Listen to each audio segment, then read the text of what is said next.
sumergirnos.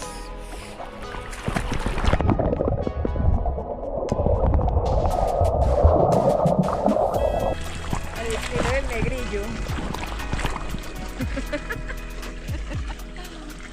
Chao. Bueno, aquí vamos iniciando el sendero hacia la cascada. Uno de los lugares más bonitos que tiene acá la reserva natural.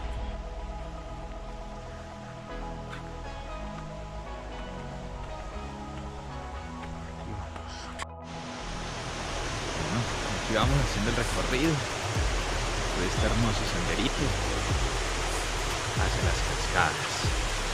Hay agua de una manera preciosa.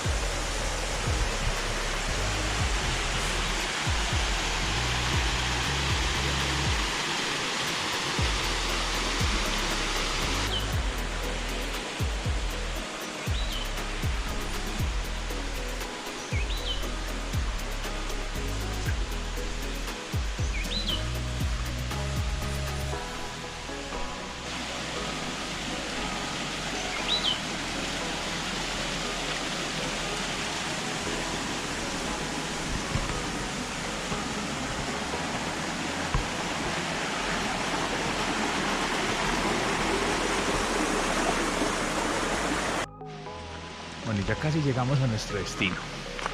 Ya desde aquí se puede escuchar un poco el agua de la caída de la cascada.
Con este frío tan bravo.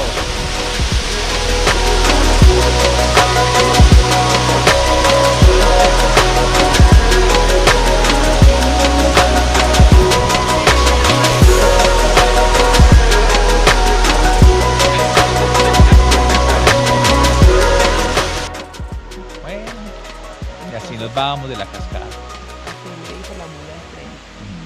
Chao. Chao.